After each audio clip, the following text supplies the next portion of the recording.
Hello viewers, hello students, कैसे हैं आप लोग। मुझे उम्मीद है आप सब लोग बहुत अच्छे होंगे। और कल जो लास्ट वीडियो में मैंने डिटर्मिनेंट की बारे में समझाया था एंड डिटर्मिनेंट की वैल्यू फाइंड करना बाय एक्सपेंशन। तो रो, फर्स्ट रो के रिस्पेक्ट में, सेकेंड रो के रिस्पेक्ट में जो एक्सपेंशन वो आपने वो क्वेश्चंस कर लिए होंगे। जो एक्सरसाइज हमारी 4.1 थी, कुछ बच्चों ने पूरा कंप्लीट करके सॉल्यूशन मेरे पास भेज भी दिए हैं। तो जब हम कल पढ़ रहे थे तो आपने बड़ी इंटरेस्टिंग बात नोट करी होगी डिटर्मिनेंट के बारे में। मैंने आपसे कहा भी था इसी डिटर्मिनेंट को आप 6 वेज में एक्सपेंड कर सकते हैं, 3 रोज और 3 कॉलम्स, चाहे फर्स्ट रो के रिस्पेक्ट में, सेकेंड रो के या R3 के रिस्पेक्ट में, या कॉलम के रिस्पेक्ट में, कॉलम 2 के रिस्पेक्ट में। देखिए कितनी इंटरेस्टिंग प्रॉपर्टी, हर बार आंसर सेम आता है। तो ये भी एक डिटरमिनेंट की खासियत थी कि 6 मेथड से एक्सपेंशन से सेम आंसर आता है और आप कोई भी कर सकते हैं। तो उसी तरह से डिटरमिनेंट के कुछ और प्रॉपर्टीज भी हैं जिनको यूज करके हम आगे क्वेश्चन सॉल्व करेंगे और हमारा एक्सपेंशन का काम कम हो जाएगा। हमें फिर उतने स्टेप्स एक्सपेंशन के नहीं लेने पड़ेंगे। ऐसी कुछ प्रॉपर्टी है जिनको यूज करना तो हमारा सॉल्यूशन थोड़ा बड़ी क्वेश्चन में छोटा भी हो सकता है। तो आज हम उन प्रॉपर्टीज की बात करेंगे। तो फर्स्ट डिटरमिनेंट की ये 6 प्रॉपर्टीज है जिन्हें एक एक करके हम डिस्कस करेंगे। पहले मैंने फर्स्ट 2 प्रॉपर्टी यहाँ आपके लिए लिखी है, हम इन्हें एक्सप्लेन करेंगे, इनके कुछ एग्जांपल्स देखेंगे, फिर नेक्स्ट प्रॉपर्टी। तो देखिए property of determinants. First property है the value of a determinant remains unchange if its rows and columns are interchange. क्या मतलब है इसका कि value of the determinant unchange रहती है अगर इसके कॉलम्स और रोज को आपस में इंटरचेंज कर दें। मींस अगर हम नॉर्मली यहाँ थर्ड ऑर्डर के डिटरमिनेंट के बारे में बात करेंगे क्योंकि वही ज्यादा क्वेश्चंस आते हैं। सेकंड बहुत सिंपल होता है और फोर्थ के हमारे सिलेबस में नहीं है। फोर्थ में भी ये प्रॉपर्टी सब लगे, फोर्थ ऑर्डर के डिटरमिनेंट जिसमें फोर्थ रो और फोर्थ कॉलम्स हो, लेकिन हम 3 के लिए एग्जांपल लेके चला करेंगे। तो इसका मतलब है अगर हमारे पास R1 R2 R3 होगा और C1 C2 C3 होगा। अगर हम R1 को C1 की जगह पे लिख दें, R2 को C2 की जगह पे और R3 को C3 की जगह पे बदल दें तो ये आपस में चेंज हो जाएंगे। अभी हम एग्जांपल देख रहे हैं। तो पहली प्रॉपर्टी है value of a determinant remains unchange if its rows and columns are interchange. Interchange means आपस में बदल देना। सेकेंड प्रॉपर्टी है इफ एनी 2 रोज और कॉलम्स, यानी रोज हो 2, अभी हम पहले रोज कॉलम को छोड़ दे। If any 2 rows of a determinants are interchange then sign of the determinant changes. Means अगर हमारी डिटरमिनेंट की कोई वैल्यू 40 आ रही है और हमने उसकी 2 रोज को आपस में इंटरचेंज कर दिया, R1 को जगह R2 लिख दी और R2 की जगह पे R1, इसका मतलब है we interchange R1 and R2, जिसे हम ये सिंबल भी दे सकते हैं बाद में, जैसे आपने ये सिंबल बना देंगे इसका। ठीक है, R1 और R2 को आपस में इंटरचेंज कर दे तो डिटरमिनेंट की वैल्यू चेंज नहीं होती है। ये भी एक प्रॉपर्टी है। और ऐसे ही या R1 को R3 से इंटरचेंज कर दे या R2 और R3 को कर दे।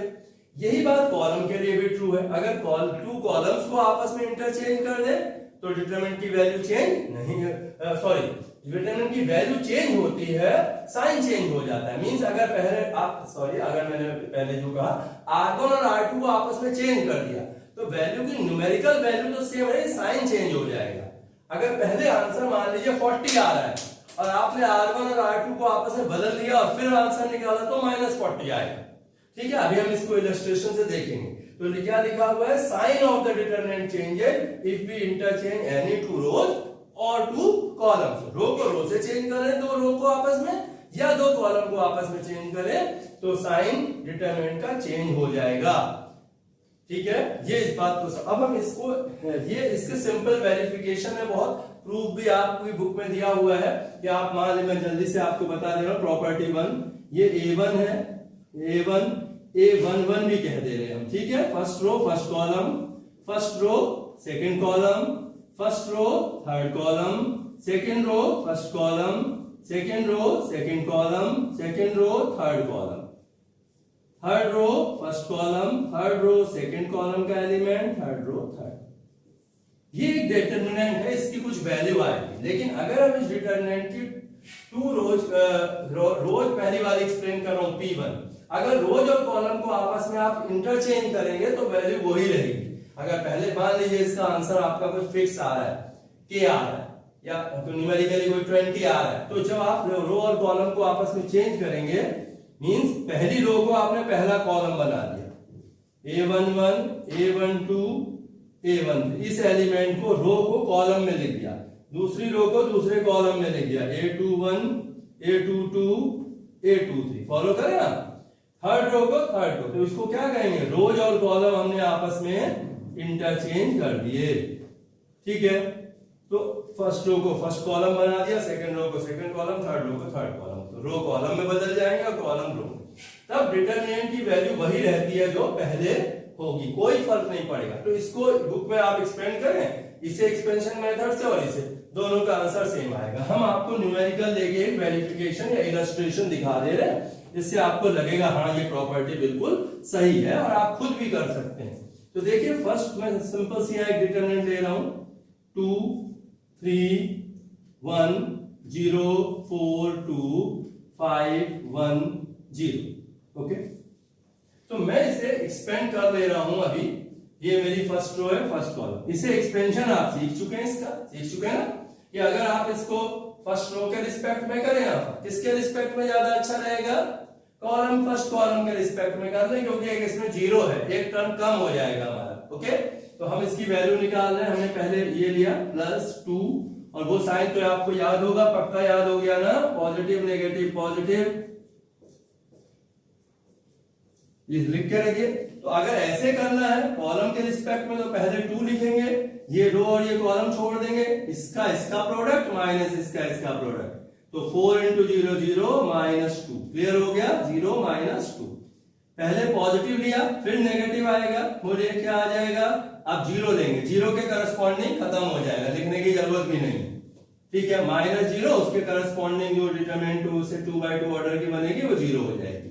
फिर आप लिख लेंगे +5 और 5 के साथ ये वाली रो छोड़ देंगे, 5 वाली ये कॉलम, 3 2 जा 6 -4 1 जा 4, आ रहा समझ में। अब आप देखिए ये आया -4 और ये आया 6 -4 2 10, 6 आंसर आ गया, +10 -4। अब हम जरा इसके रोज और कॉलम को आपस में बदल दें और फिर देख लें क्या होता है। तो देखिए जल्दी से हमने 2 3 1 को जो फर्स्ट रो थी उसे फर्स्ट कॉलम बना लिया, 2 0 5 सॉरी के चेंज कर रहे हैं, फर्स्ट रो को फर्स्ट कॉलम, 2 3 1 को ऐसे लिख दिया, 2 3 1, सेकेंड रो को सेकेंड कॉलम बना दिया 4 2 और 5 1 0, ओके। अब आप कहें हम सर और ये बात है किसी रो के रिस्पेक्ट में भी करें आंसर वही आएगा। अभी हमने इसकी वैल्यू भी वही आएगी जो इसकी, कैसे ही करके देख लीजिए, ओके। अगर हम आप इसको थर्ड रो के रिस्पेक्ट में कर लें तो भी आंसर वही आएगा, कॉलम के रिस्पेक्ट में कर लें, आप सोच रहे हो यहाँ कॉलम के रिस्पेक्ट अलग था, अब कॉलम बदल गया तो आंसर बदल जाएगा, ऐसा नहीं होगा। देखिए कॉलम, अब कॉलम चेंज हो गया, जो पहले कॉलम था भले इसमें अब 0 नहीं आ रहा है, हम कहते हैं जिसमें 0 आ रहा है उसके, लेकिन हम दिखा रहे हैं आपको। अब आप करिए फर्स्ट, इसमें इंटरचेंज कर दिया है रोज और कॉलम को, first row first column, second row second column, third row third column बन गया। अब हम फिर वैल्यू हम फर्स्ट कॉलम के रिस्पेक्ट में ही कर रहे हैं और हम देखेंगे क्या आंसर 6 आता है कि नहीं, तो वेरीफाई हो जाएगा, प्रॉपर्टी आपकी वेरीफाई हो जाएगी। तो 2 लिखा यहां और ये वाली रो छोड़ दी, ये कॉलम क्या आएगा 4 × 0 0 -2, फिर क्या आएगा प्लस, फिर पॉजिटिव नेगेटिव, तो -3 ले लेंगे और फिर इसके साथ ये रो छोड़ देंगे, ये कॉलम देख रहे हैं, this row and this column, तो 0 × 0 0 -10, ओके, प्लस 1 लेंगे हम यहां और हमारे पास ये रो छूट जाएगी, ये कॉलम 0 × 1 0 -20। देखिए फिर से चेक कर लें, गलती तो नहीं है, 2 3 1 0 4 2 5 1, इसकी वैल्यू निकालें। फर्स्ट रो 2 ले लिया, 4 × 0 0 -2, फिर प्लस -3 लिया, 0 ये रो छोड़ दिए कॉलम 0 -10, फिर लिया आपने +1 ये रो छोड़ दी और ये कॉलम 0 -20, देखिए कितना आता है -4, ओके, प्लस कुछ मिस्टेक हो रही बच्चों, अभी चेक करते हैं, प्लस 30 और माइनस 20, नहीं कोई मिस्टेक नहीं हो रही है, 30 ये आ गया और 24 माइनस 24 6 आ, वही आंसर, जीरो नहीं लाना था, मेरे दिमाग में चला था जीरो आ रहा है, जीरो नहीं, जो आंसर यहाँ 6 आया वही 6 यहाँ आया। तो आपने देखा किसी भी रो के रिस्पेक्ट में कर ले, यहाँ भी कोई जो 6 तरीके से, तो आपने देखा कि दोनों तरह से आंसर सेम आता है। तो प्रॉपर्टी आपकी वेरीफाई हो गई। प्रूफ के लिए आप जनरल लेके कर सकते हैं, बुक में भी दिया हुआ है। तो ये property, second property, first property का जो इलस्ट्रेशन क्लियर हो गया आपको कि रोज और कॉलम्स को इंटरचेंज करने से डिटरमिनेंट की वैल्यू नहीं से चेंज होती है। और अब हम देखते हैं प्रॉपर्टी नंबर 2 का इलस्ट्रेशन देखें, P2 का फिर से illustrate. If any two rows or columns of a determinant are interchanged, then the sign of the determinant changes. अभी एक एग्जांपल ले लेते हैं, कोई भी ले लीजिए, उसमें कुछ सोचना ही नहीं, अपनी जब आप वेरीफाई करके देखें तो कुछ भी ले लीजिएगा। अब अगर हम इस डिटरमिनेंट की वैल्यू फाइंड करें तो हमारे पास सिंपल सी बात है कि जो हम अभी इसकी वैल्यू पहले निकाल रहे हैं, फिर हम रोज को आपस में बदल देंगे। तो अभी हमने इसकी 2 5 2 फर्स्ट रो के रिस्पेक्ट में कर रहे हैं, 2 ये रो छूट गई, ये कॉलम 2 माइनस 0, ये तो सबने प्रैक्टिस कर लिया। तो अब आपको ठीक है, जब आप जो तरीका है उसी से चलेंगे तभी, अब जब यही नहीं आता है तो दिक्कत हो जाएगी। इसीलिए कल मैंने बहुत अच्छे से इसे समझा दिया, कुछ बच्चों ने वो भेजा है बस, और कुछ बच्चों ने नहीं भी भेजा है, मैं उन्हें बता रहा हूं, उनके लिए बहुत कठिन लग रहा होगा ये क्या है, अगर वो आज ये वीडियो देखेंगे तो। ये सब कल एक्सप्लेन किया है कि कैसे आता है। तो 2 ये रो छोड़ दिए, कॉलम 2 माइनस 0, फिर माइनस साइन लिया जाएगा, पता है उधर 5 लिया जाएगा, ये रो छोड़ दी और ये कॉलम छोड़ दिया, 3 2 जा 6 माइनस 12, फिर आपने प्लस 2 ले लिया, ये रो छोड़ दी, ओके ठीक है। जब आपने 2 लिया तो 2 रो छोड़ दिया, कॉलम 0 माइनस 3, और अब इसका आंसर देखिए क्या आ रहा है, 4 माइनस 6 आएगा, माइनस 6 इंटू माइनस 5 30 हो जाएगा प्लस का, और माइनस 6 28 आंसर आया। सबने चेक कर लिया, 252 314 302, आपने इसका आंसर फाइंड किया है 2 2 minus 0 minus 5 6 minus 12 plus 2 0 minus 3। तो ये आंसर हमारा आ गया इसका 28। अब अगर हम कहते हैं कि हम 2 रोज को आपस में इंटरचेंज कर लें, मींस R1 और R3 को बदल ले रहे हैं, R3 को R1 के प्लेस पे लिख रहे हैं, R1 को R3 के प्लेस पे। आप ये भी कर सकते हैं, R1 को R2 के प्लेस पे लिखे, R2 को R1 के प्लेस पे लिख लें, या आप R2 को R3 के प्लेस पे लिख दें, R3 को, कोई भी 2 रोज को आपस में चेंज करना है एक बार। अगर फिर चेंज करेंगे तो फिर साइन चेंज हो जाएगा, फिर और मैं पहले से बता रहा हूं, अभी 28 आ रहा है, 2 रोज को अगर हम आपस में इंटरचेंज करें तो माइनस 28 आएगा, फिर उस को भी आपस में फिर से 28 आ जाएगा। तो ये एक तरीका होता है। अब हम इसको फिर से चेंज करेंगे, और मैं यहाँ इसको 28 याद रखिएगा, आपके पास नोट है 28। अब मैं एक काम करता हूं कि इसको ऊपर लिख दे रहा हूं 252 की जगह पे, 252 याद है, 302 लिख दिया, और यहां 252 लिख दिया, 252। तो क्या हो गया, हमने R1 इंटरचेंजेस विद R, ये एप्लीकेशन हमने किया। तो अब इसको भी हम अब देखें, हमने पहले ही बता दिया माइनस 28 आएगा रूल के हिसाब से, sign of the determinant changes, means value नहीं चेंज होगी, साइन ये इक्वल हो जाएगी। अगर मैं इसको चेंज तो आपने पहले तो 28 निकाला, इसको चेक करके हम देखते हैं कितना आ जाएगा, 3 ये रो छोड़िए, कॉलम छोड़ा, क्या आ जाएगा 2 माइनस 20, फिर 0 वाला टर्म 0 खत्म हो जाएगा, प्लस माइनस प्लस 2 फिर से आ जाएगा, ये रो 15 माइनस 2, 15 माइनस 2, ओके। देखिए कितना आ रहा है, यहां से 20 माइनस 2 माइनस 18 माइनस 54 आ जाएगा, और ये बचेगा 13 2 जा 26, -54, ये -28 आ गया। ओके, जबकि पहले 28 आ रहा था। तो आप ये क्या क्लियर हो गया, प्रूव हो गया कि डिटरमिनेंट की वैल्यू चेंज करने से -28, इसका मतलब अगर माइनस, और पहले वाली अगर हमें याद है तो ये थी 252, 314 और 302। ये तो आपने क्या देखा, डिटरमिनेंट की खाली वैल्यू साइन चेंज हो गया। जो पहले था पुरानी वाली के पहले अगर माइनस लगा दे तो ये वाली बन जाएगी। तो ऐसा एक इंपॉर्टेंट बात है, इसको ध्यान रखेंगे कि ओके। तो टू प्रॉपर्टीज आपने समझ ली। इसके बाद हम प्रॉपर्टी नंबर 3 और 4 करेंगे। ओके, तो अब हम देखें थर्ड प्रॉपर्टी थर्ड है, इफ एनी टू रोज और columns of a determinant are identical then value of the determinant is 0। अगर किसी डिटरमिनेंट में टू रोज, कोई सी टू रोज, R1 और R2 या R2 और R3 या R3 और R1, टू रोज और two columns are identical mean same होते हैं, तो वैल्यू ऑफ डिटरमिनेंट 0 होती है। एक प्रॉपर्टी ये है। तो पहले मैं इसे थोड़ा सा एक्सप्लेन कर दूं, फिर फोर्थ प्रॉपर्टी देख लेंगे, लिखे रहते हैं इसे। तो P3 का इलस्ट्रेशन जरा सा देख लें। मान लीजिए मैं आपकी एक डिटरमिनेंट है मेरी A B C और A B C और D E F, ये मेरी एक डिटरमिनेंट है। इसमें टू रोज आइडेंटिकल है, इसकी वैल्यू 0 होगी, ये प्रूव करना है। तो अभी हमने प्रॉपर्टी इससे पहले पढ़ी थी, उसको अब हम अप्लाई कर सकते हैं। हमने पढ़ा था कि अगर कोई डिटरमिनेंट है और हम उसकी टू रोज को आपस में इंटरचेंज कर दें तो डिटरमिनेंट की वैल्यू बदलती नहीं है।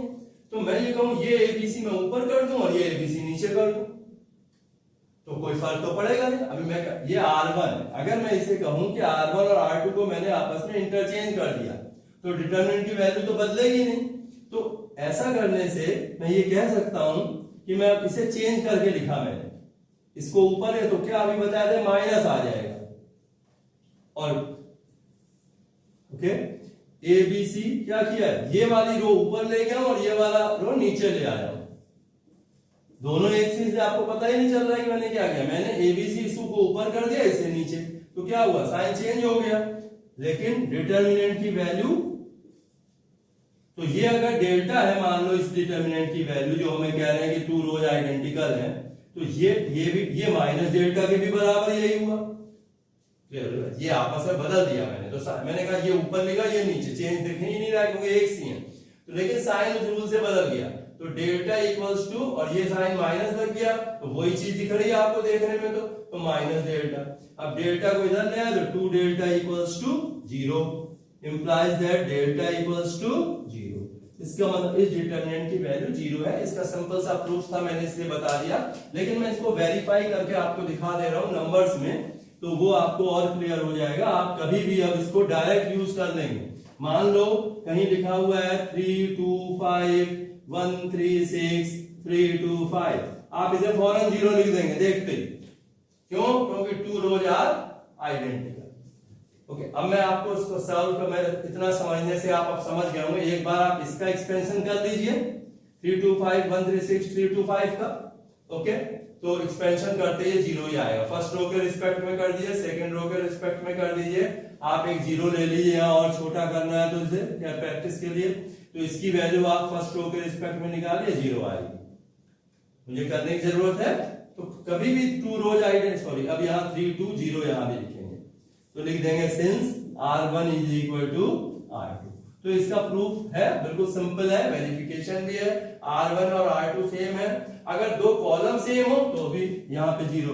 इसी तरीके से अगर लिखा हो 1 3 2 7 5 1 6 5 1 6, तो इसकी वैल्यू भी 0 आ रही, क्यों, क्योंकि C1 and C3 are identical. R1 equals to R2 का मतलब ये हमारे आइडेंटिकल से है, ठीक है। तो C1 and C3 are identical. तो अगर दो टू रोज, इसको बहुत यूज करेंगे डायरेक्ट, मैंने कहा ना आपको बड़े बड़े क्वेश्चन देखते ही 0 का आंसर आ जाएगा, आपको एक्सपेंशन नहीं करना पड़ेगा, इसीलिए प्रॉपर्टीज की बताई जा रही है। तो अगर 2 रोज या 2 कॉलम्स आइडेंटिकल हो तो आप डायरेक्ट वैल्यू 0 हो जाएगी, ऐसा लिख देंगे, प्रॉपर्टी साइड में लिख देंगे। ये एक और अच्छी प्रॉपर्टी है, प्रॉपर्टी 4। अगर मैंने इसकी मान लो ये वैल्यू मेरी एक है ABCDEFGHI,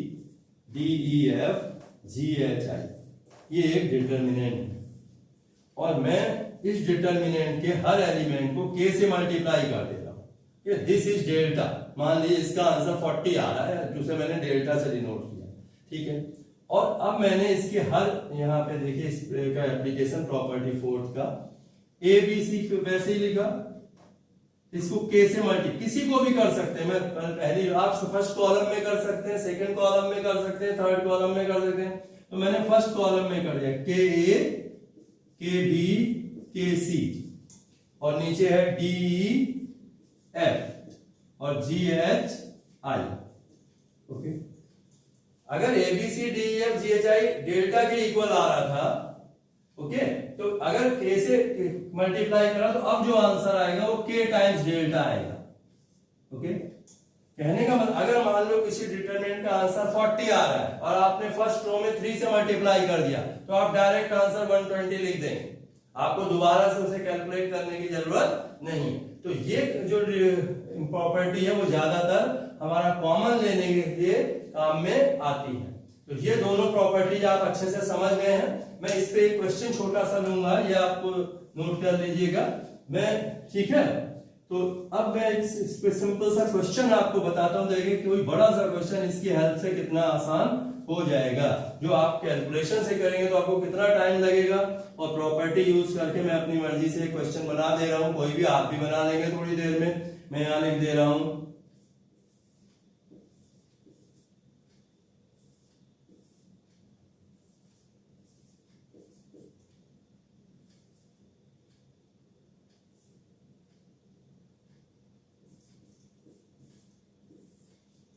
इसकी वैल्यू निकालनी।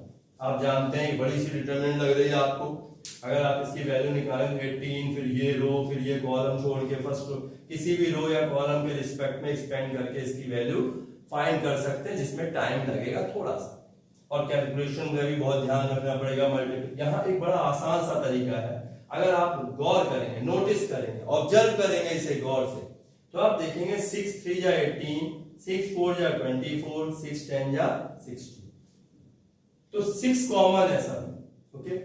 6, तो अभी आपको बता दें, अगर 6 टाइम्स वो मैट्रिक, अगर हम 6 कॉमन ले लें तो ये यहां ये यूज होती है, 6 कॉमन है फर्स्ट रो में से, तो लिख सकते हैं वो जो k डेल्टा वाली प्रॉब्लम बताई थी, 3 आ जाएगा, यहाँ 4 आ जाएगा और यहाँ 10 आ जाएगा, और ये 3 5 4 और 3 4 10।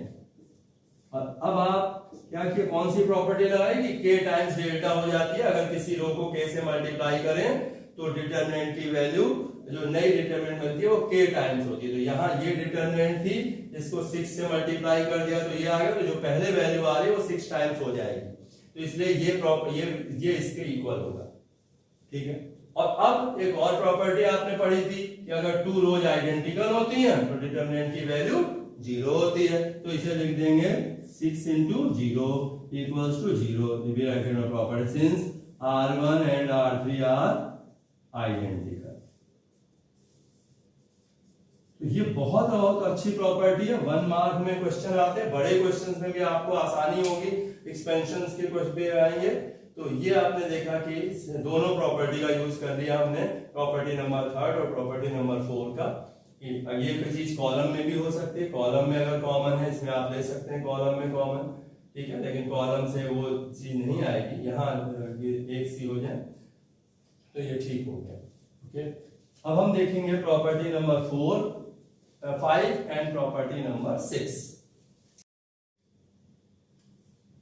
तो देखिए अब प्रॉपर्टी नंबर 5, फर्स्ट 4 प्रॉपर्टी हमारी हो चुकी है। Property number 5, if some or all elements of a row or column of a determinant are expressed as sum of 2 or more terms, then the determinant can be expressed as sum of 2 or more determinants।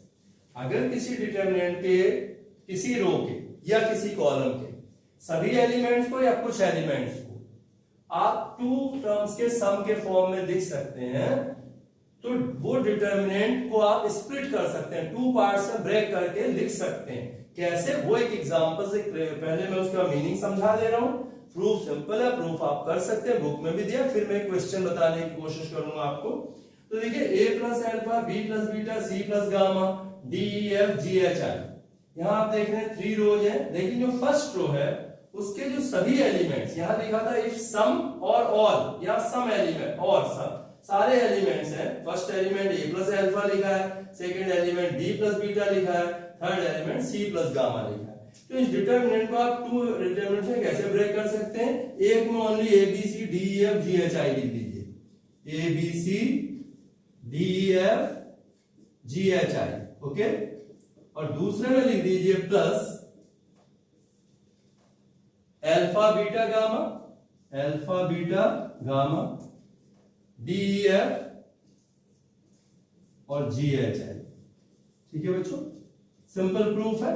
आप इसे expand करके देख लीजिए, इन दोनों को expand करके सम कर दिया, सेम आंसर आएगा। तो ये प्रॉपर्टी भी बुक में प्रूफ दिया है, तो आप समझ सकते हैं। हम इसको अप्लाई कैसे करेंगे ये क्वेश्चंस में देखेंगे। तो फिर समझ लीजिए, इफ सम और all elements of a row or column of a determinant are expressed as sum of two or more terms, then the determinant can be expressed as sum of two or more determinants. अगर किसी determinant के सारे या कुछ elements to terms के सम के form में लिखे हों, तो आप उस डिटरमिनेंट को टू डिटरमिनेंट्स के सम के फॉर्म में एक्सप्रेस कर सकते हैं इन दिस वे। ये एक तरीका है, इसको ध्यान रखें। क्लियर हो गया? अभी एग्जांपल ले लेते हैं। हम देखिए, कभी कभी प्रॉपर्टी की हेल्प से क्वेश्चन कितने छोटे हो जाते हैं। देखने में ये प्रॉपर्टी आप समझ गए अगर एक बार, तो इसको अप्लाई करना मैं सिखा रहा हूं। प्रूफ मैंने नहीं दे रहा हूं, ये इसको करेंगे, इसको और इसको, आंसर सेम आ जाता है। मैं इसको अप्लाई करके आपको दिखा रहा हूं, और आप एग्जाम्पल लेके कर भी सकते हैं, आंसर आपका सेम आएगा। मैं क्वेश्चन यहाँ पे ले रहा हूं अपनी मर्जी से, कोई देखिए, मैंने लिख दिया ए बी सी,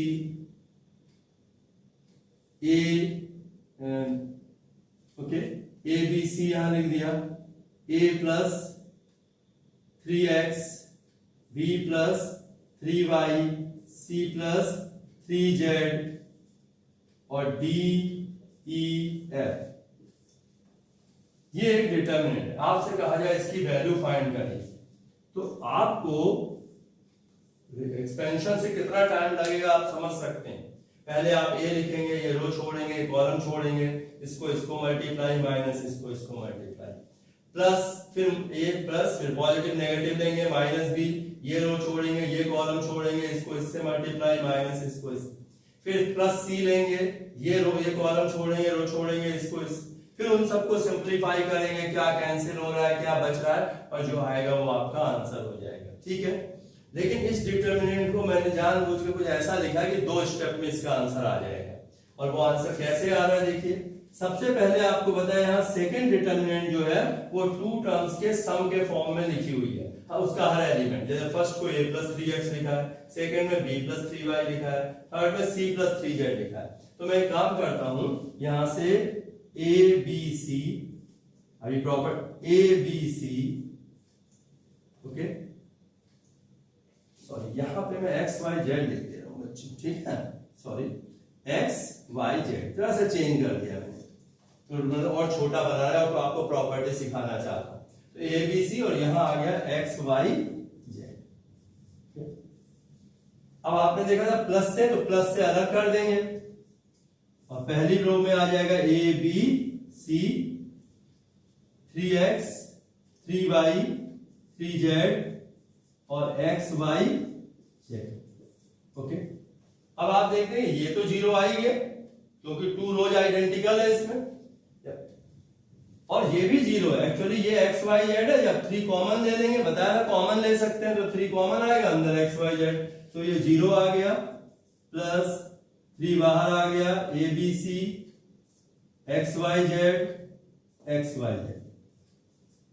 तो 3 0 प्लस 3 इंटू 0, क्यों, रीजन कौन सा है, दोनों आइडेंटिकल है, 2 rows are identical in this first and second, और इसमें ऐसा करने से सेकंड और थर्ड आइडेंटिकल हो गए, तो ये आपने देखा कि दोनों जो हमारी थर्ड प्रॉपर्टी थी और फिफ्थ प्रॉपर्टी को मिला के क्वेश्चन बन गया और बहुत ही इजीली देखते ही आंसर 0 आ गया। जो बच्चे समझ गए अरे ये तो 0 आएगा ही आएगा, नहीं फिर इसको अलग करते ये दो रो आइडेंटिकल और 3 कॉमन लेके उसमें भी 2 रो आइडेंटिकल। अगर 1 मार्क में आ जाए तो 0 डायरेक्ट लिख दीजिए, समय के बाद दिमाग में स्ट्राइक करेगा 0 क्यों आ रहा है।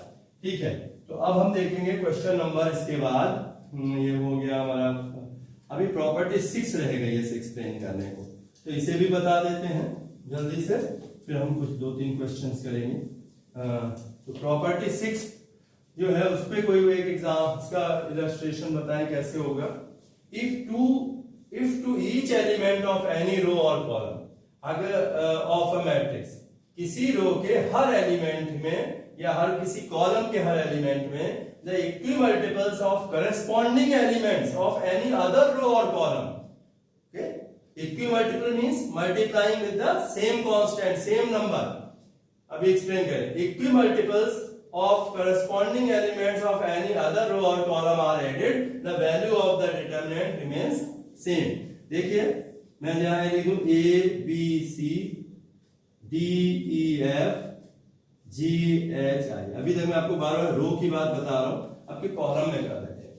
इस डिटरमिनेंट की कुछ वैल्यू आएगी। ओके, अब अगर मैं इसमें फर्स्ट कॉलम में सेकंड कॉलम के एलिमेंट्स को करस्पॉन्डिंग, फर्स्ट कॉलम के एलिमेंट्स में सेकंड कॉलम के एलिमेंट्स के इक्विमल्टिपल्स इसमें ऐड कर दें, किसके करस्पॉन्डिंग एलिमेंट्स के, मींस b इधर इससे ये है इसके करस्पॉन्डिंग, इसमें किसी कांस्टेंट से मल्टीप्लाई करके इसमें ऐड करें, उसी कांस्टेंट से मल्टीप्लाई करके इसको इसमें ऐड करें और इसको इसमें ऐड करें, तो हो जाएगा इक्विमल्टिपल्स ऐड कर दिए। देखिए कैसे, k से मल्टीप्लाई करा मैंने तो a प्लस के बी, यहां आ जाएगा d प्लस के ई और यहां आ जाएगा g प्लस के एच, और ये आएगा b e h e है और c f i। ठीक है, तो ये दोनों बराबर होंगे। इसमें हम प्रॉपर्टी यूज करते हैं, आपको मैं बता दूं ये डिटरमिनेंट की प्रॉपर्टी यूज कर रहे हैं एलिमेंट, जबकि मैट्रिक्स में आप ट्रांसफॉर्मेशन करते थे, वहां डिटरमिनेंट चेंज होती, मैट्रिक्स चेंज हो जाती थी, यहाँ मैट्रिक्स डिटरमिनेंट चेंज नहीं होती, सेम रहती है ज्यादातर में वैल्यू, या किसी में नेगेटिव हो जाती है। लेकिन जैसे इस क्वेश्चन में यहाँ ये जो डिटरमिनेंट है, ये डिटरमिनेंट दोनों की वैल्यू 1 आएगी, तो इसी प्रॉपर्टी को यूज करते हुए हमने क्या लिखा है, यहाँ हम लिख सकते हैं C1 changes to C1 plus K times C2। क्या हुआ, we added to each element of C1 equimultiples of corresponding elements of C2। Again we added here equimultiples of to each, we added to each element of C1 equimultiples of C2, that is multiplying by corresponding elements of C2 and then adding to corresponding elements of C1। तो ये भी को इसमें ऐसा यहाँ भी कर सकते हैं, B प्लस के सी ई प्लस के एफ। तो ये प्रॉपर्टी भी बहुत इंपॉर्टेंट है बच्चों। इन 6 प्रॉपर्टी की हेल्प से अब हम क्वेश्चन सॉल्व करेंगे। आज बहुत ज्यादा क्वेश्चन नहीं होंगे, टाइम हो रहा है, तो आज कुछ क्वेश्चंस, 1-2 सिंपल क्वेश्चन बता रहा हूं, कुछ मैंने बीच में भी बता दिए। लेकिन हाँ ये बता दूं, अगर ये कहा जाता है पेपर में ये क्वेश्चन जरूर आएगा 100%। अगर आप पिछले 20 सालों के एक पेपर उठा के देखेंगे तो डिटरमिनेंट की प्रॉपर्टी पे बेस्ड एक 4 मार्क्स का क्वेश्चन आपको जरूर मिलेगा। 20 बच्चे जब से डिटरमिनेंट पेपर में है पढ़ाई जा रही, तब से डिटरमिनेंट की प्रॉपर्टी का एक क्वेश्चन कभी 4 मार्क्स में और कभी कभी 6 मार्क्स में भी आता है हर साल।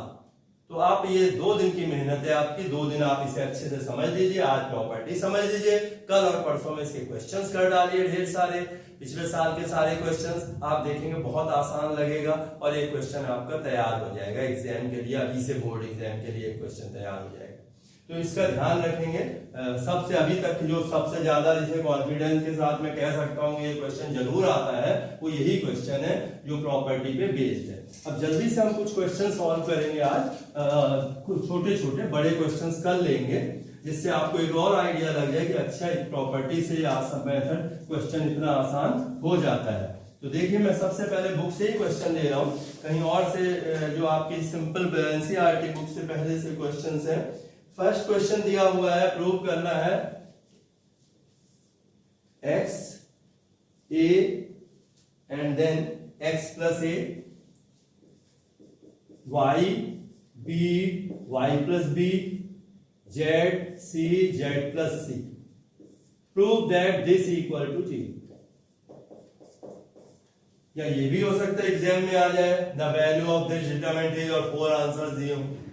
तो आप यहां देखेंगे कि ये डिटरमिनेंट की वैल्यू 0 प्रूव करनी है। अगर आप एक्सपेंशन मेथड से करेंगे सबको आता है, क्यों? फर्स्ट रो के रिस्पेक्ट में कर सकते हैं, फर्स्ट सेकंड कॉलम के रिस्पेक्ट में कर सकते हैं, स्प्लिट कर से आंसर आ रहा है। 2-3 मेथड हो सकते हैं, हो सकता है आप दूसरे ढंग से कर ले, में आपके दिमाग में कोई और प्रॉपर्टी क्लिक कर जाए, लेकिन सिंपल स्टेप्स है। तो हम इसे लेफ्ट हैंड साइड सबसे पहले लिखेंगे।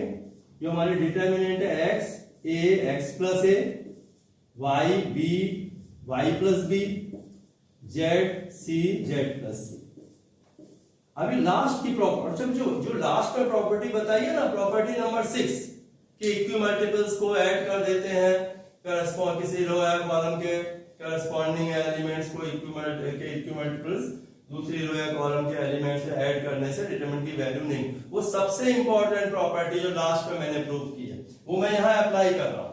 ये देखिए कैसे, ये इसको 1 से मल्टीप्लाई करके इसमें ऐड कर दीजिए, तो क्या हो जाएगा, सीधा सीधा x plus a y plus b z plus c, a b c, x plus a y plus b z plus c। क्या किया आपने, यहां लिख सकते हैं c1 changes to c1 plus c2। 1 से मल्टीप्लाई करके ऐड किया तो सीधा सीधा ऐड कर दिया, इसको 1 से मल्टीप्लाई।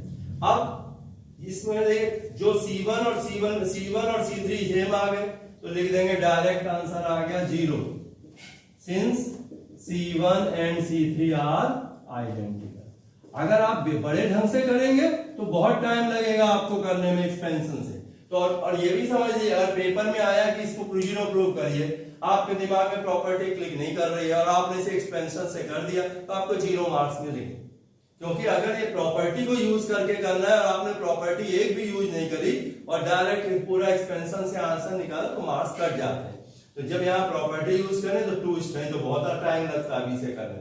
तो एक तरीका इसे करने का ये है, समझ में आया? यहाँ कौन सी प्रॉपर्टी यूज करी, जिसे हमने प्रॉपर्टी नंबर 6 कहा है, और यहाँ जिसे हमने शायद प्रॉपर्टी नंबर 3 कहा था।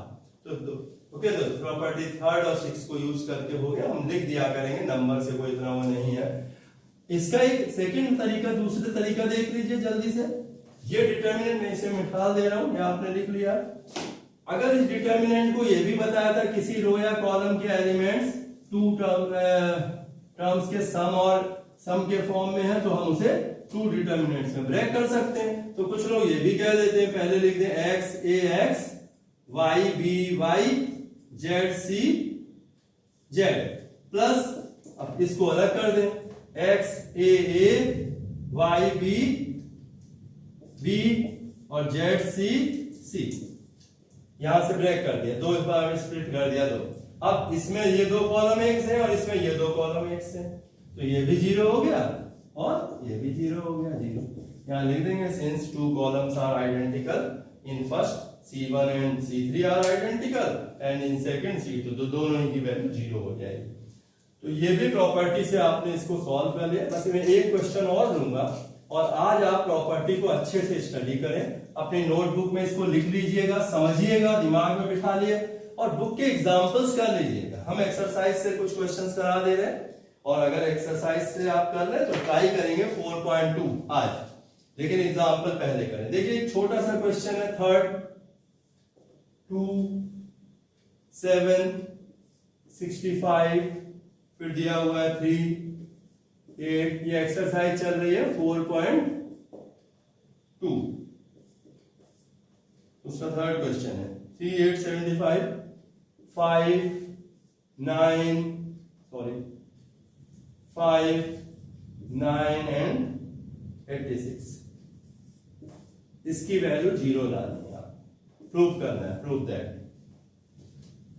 अब मुझे मालूम है जिन्होंने एक्सपेंशन सीखा है अभी तक वो कहेंगे सर मैं इसके रो के रिस्पेक्ट में एक्सपेंड कर दूंगा, सब कट के 0 आएगा। बिल्कुल आएगा, उसमें टाइम आपको लगेगा कैलकुलेशन का, ये पॉजिटिव नेगेटिव पॉजिटिव ध्यान रखना पड़ेगा, यहाँ साइन दिस इनटू दिस में साइन ध्यान रखना पड़ेगा, उससे भी आप करेंगे। और अगर ये ना लिखाओ यूजिंग प्रॉपर्टीज तो आपको मार्क्स वहां भी मिलेंगे। लेकिन अगर देखिए पेपर में आए यूजिंग प्रॉपर्टीज तो फिर उस मेथड से मार्क्स नहीं मिलेंगे, प्रॉपर्टी यूज करनी होगी। तो हम यहाँ इसको लेफ्ट हैंड साइड ले लेंगे। ओके, एक लेफ्ट हैंड साइड इसको हटा दे रहे हैं, 0 लाना है हमें पता है।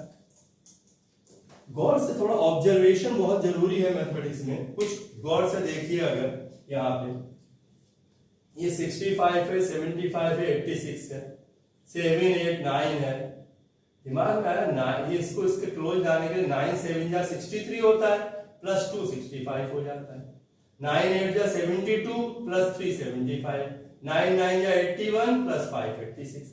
तो अगर मैं इसे 9 से मल्टीप्लाई करके इसमें ऐड कर दूं, मींस अभी आपको वही प्रॉपर्टी नंबर 6 मैंने कहा सबसे ज्यादा यूज होगी आपके क्वेश्चन में, C1 changes to C1 plus 9C2।